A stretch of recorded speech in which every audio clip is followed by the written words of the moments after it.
All right, everybody, here we go with the notes for Chapter 8, Television Station Program Strategies. This chapter is going to be done in 3 videos. The first video looking at the first 5 sections of your notes. Let's start with some regulation. There were some major changes that have happened that kind of helped shape the landscape of television today. First off was the Telecommunications Act of 1996. Station ownership restrictions were lifted with this particular ruling. Media companies could now own, theoretically, as many stations as they wanted, up to a cumulative population reach of 39%. So there weren't a cap on the number of stations that could be owned, other than you can have 2 television stations within a given market. But beyond that, you could have unlimited number of stations as long as you were reaching 39% of the population or less. Some of the most enthusiastic station buyers after this ruling were the networks themselves. CBS, ABC, NBC, all getting into station ownership after this ruling. Prior to this, they did not own television stations. For station programmers, the most visceral change was the fact that the relationship between the local station affiliate and the network was uprooted. The balance was tipped unequivocally to the network, and that's partly because of the fact that networks were getting into the station ownership game.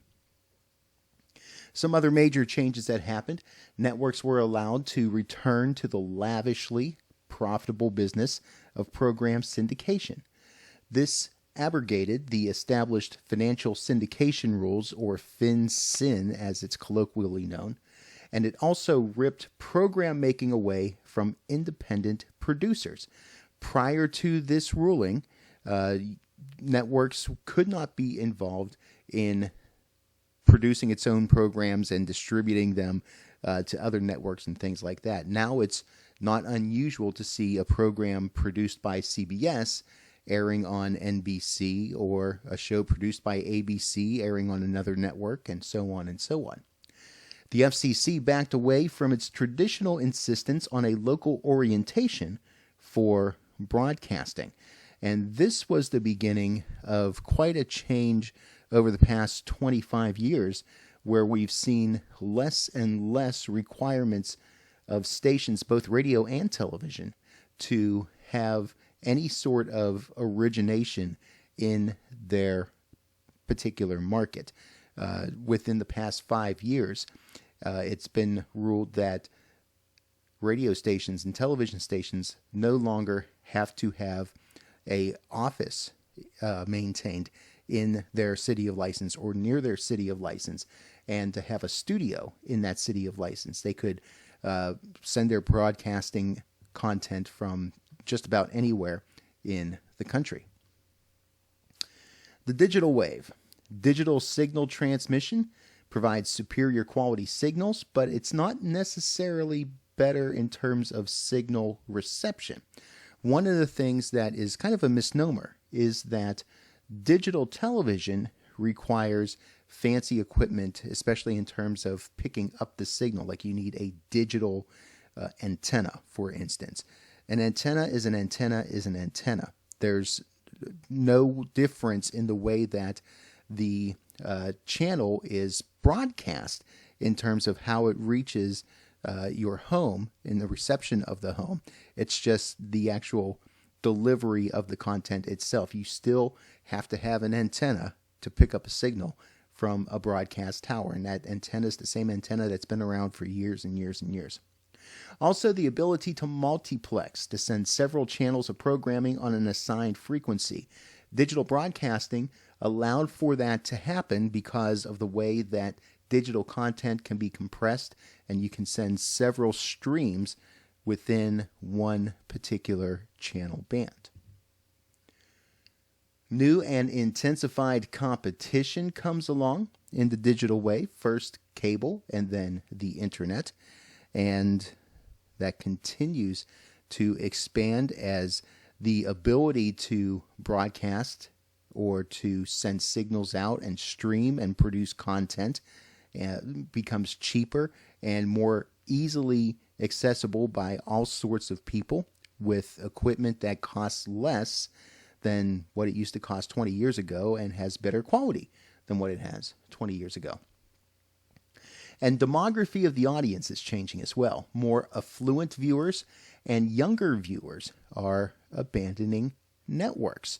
So because of the transition to cable and now to internet, and a lot more people getting comfortable with consuming content through their broadband connection or their wireless 4G connection, well, it doesn't leave as much strength to traditional broadcast networks in terms of the power and the clout that it had on kind of being the cultural icons for the content that is out there. There's still that reputation, but the actual reliance on traditional means of broadcasting and entertainment, home entertainment in that way, is continually diminishing.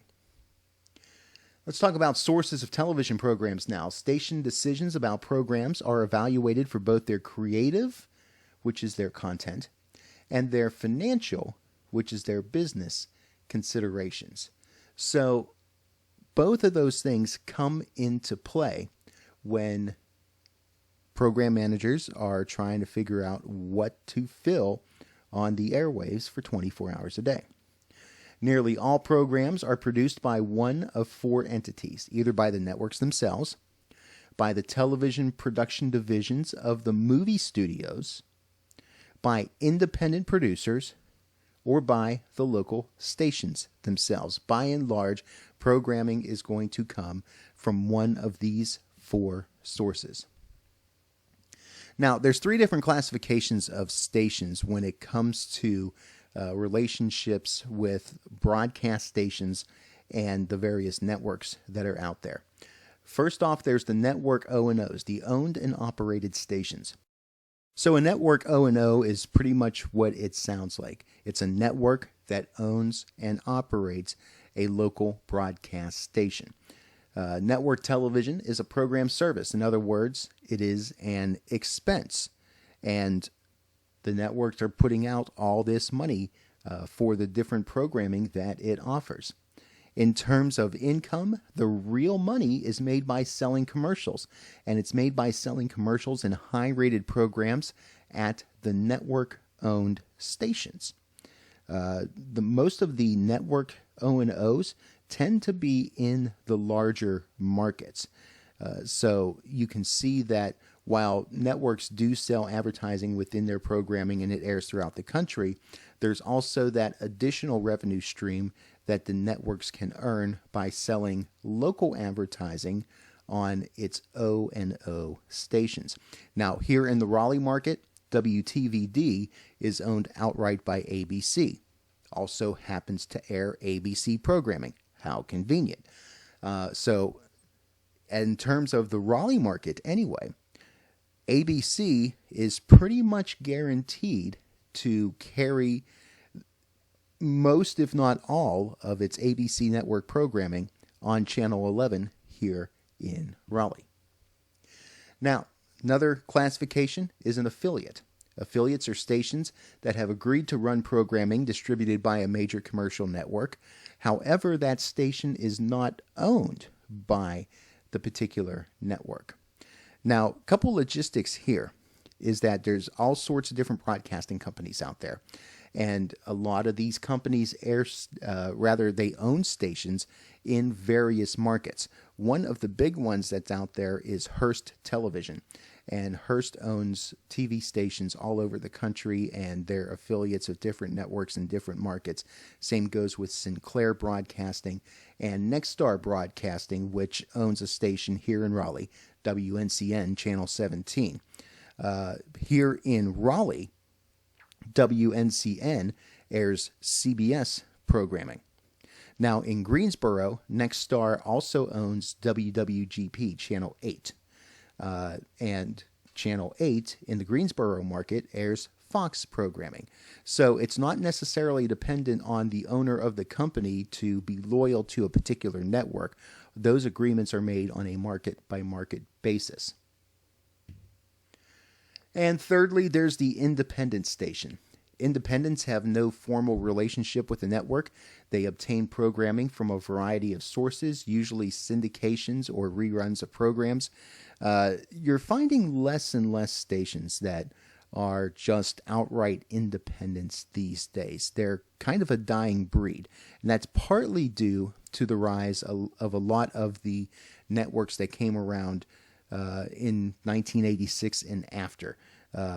Because there are several networks that are now available to various stations in various markets, most television stations are going to reach an agreement with one of those particular networks, whether it's the ones that we tend to know of as the major networks or the sub-networks, or even affiliating themselves with some of the networks that you might generally see on some of the sub-channels of the various broadcast stations. Network programming for affiliates. The classic network model maximizes the economies of scale in the broadcast business because the cost of producing one program can be spread over several affiliates. In network distributed programs, the network keeps approximately 3/4 of the commercial time, and the affiliate retains 1/4 of the time for sale. Local affiliates have exclusivity, that is, the sole right to the network's programs, or at the very least, they have the first right of refusal. So, this is part of the structure here of how networks deal with affiliates and how affiliates deal with networks is that there is basically kind of a sharing in the venture for the business model here, in that there's a sharing of the commercial inventory, most of it being kept by the network, with some being offered to the various affiliates. And also these agreements where if you are the CBS affiliate, you are the exclusive provider of CBS network programming in a particular market, unless you decide to, as a station, refuse a particular program. Now, the big four networks, the newer broadcast networks, the cable networks, and internet websites attract higher concentrations of narrowly targeted audiences, but they cannot come close to contesting the networks for delivery of mass audiences. In other words, the major networks, ABC, CBS, NBC, and now we include Fox in that. We call it the big four instead of the big three now.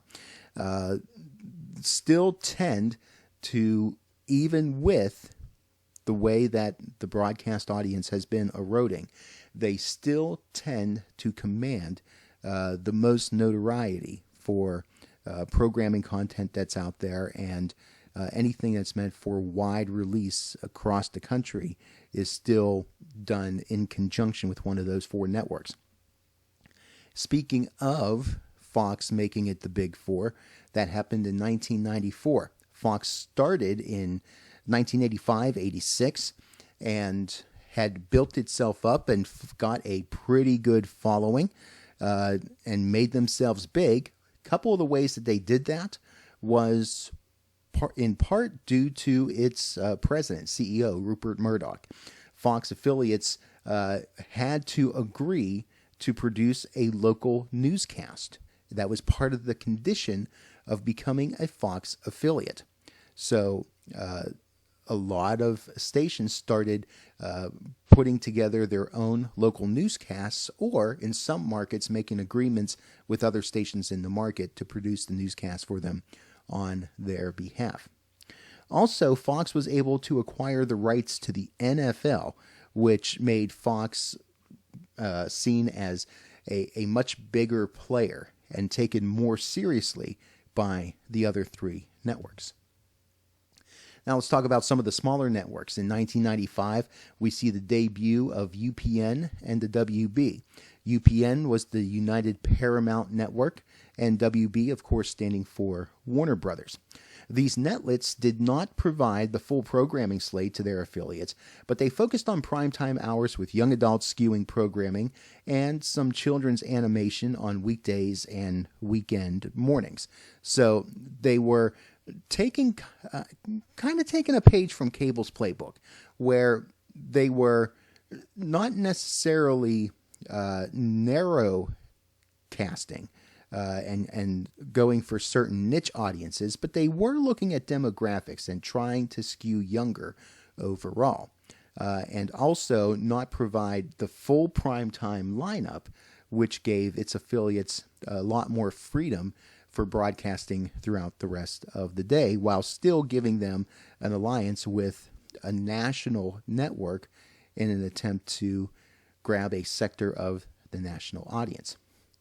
Now, in around 2004, 2005, somewhere in there, UPN and the WB came together and they joined forces to form the CW network, which we know today. During that same year, basically what happened was those affiliates of UPN and WB at the time wound up almost kind of in a lottery of sorts as to which stations would lose an affiliation with the network altogether, or which ones would trade in their network, UPN or WB, for this new CW affiliation.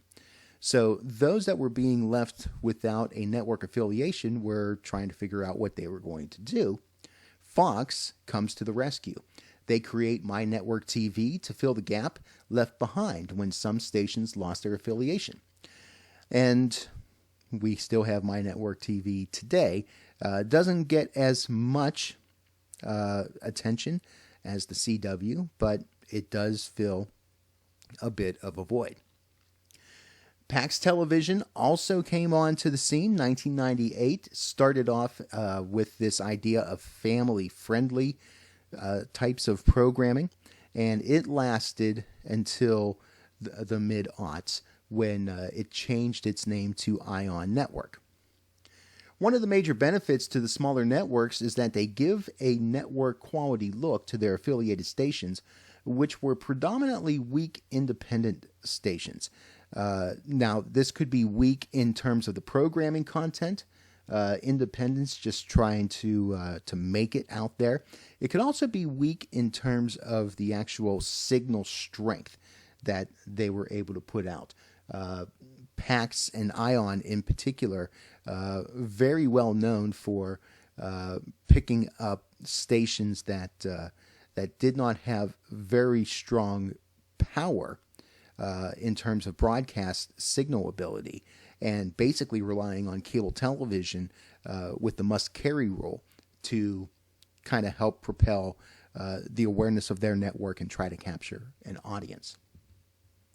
Now, in addition to all of those, there's another major language here in the United States, Espanol, the Spanish language 3, Univision, Unimas, and Telemundo. And you see who the owners are of those networks there on your screen. One that's not as well known, but does get some attention, especially in the Southwest, Azteca America. They attract younger Hispanic viewers. Now, the network affiliate agreement, there's certain things that happened here that are remarkably different from the agreement that happens between syndicators and local television stations. The network agrees to provide its program service to the affiliate on an exclusive basis, except for programs that are refused by the affiliate. Those could be licensed to another station at the network's discretion, but again, the station, the local affiliate, has first right of refusal. But the network agrees to provide this programming. The network also provides what is called network compensation, or just comp for short. Network compensation is where the network pays the affiliate a negotiated fee for broadcasting its programs. This is one of the major differences from syndication, because broadcast stations pay syndicators for the programs that they receive and or reach a barter agreement with commercial inventory. But in the network agreement, the network pays the local broadcast station. The affiliate promises to broadcast a program as delivered by the network, making no changes to the program. The way they receive the program is the way that they broadcast it out. And the affiliates are allowing the network to retain about 3/4 of the commercial time within each network program. So take an example of a 30-minute show. You have 22 minutes of content, 8 minutes of commercial avails. Out of that 8 minutes, the network is usually going to keep 6 of those minutes. And then the local affiliate will get 2 minutes to air its local commercials. In a half-hour program, the affiliate's commercials come at the end of the program. In an hour-long program, half of the affiliate spots are at the end of the show and half are within it.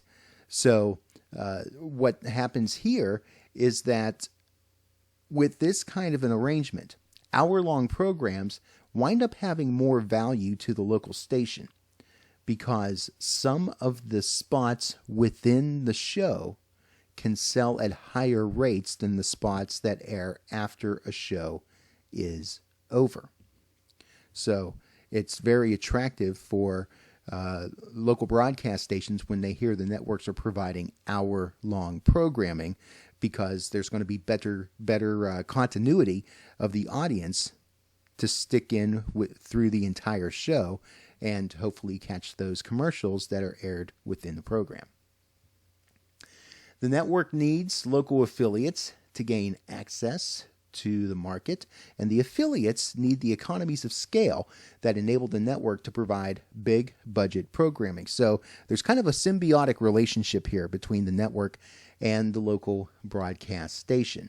The affiliates are the ones that actually make the programming available to the public at large, while the affiliates provide programming with bigger budgets, big name actors, popular storylines. So it works out for both sides to attract people to the content on the local level for the local ratings, on the national level to make their programs viable and to be able to pitch to national advertisers that their programming is seeing on a majority of stations associated with them in a majority of markets across the country. So this is going to be a good place for us to take a break. We will continue on with section 6 of your notes when you hop over with me to part B of chapter 8.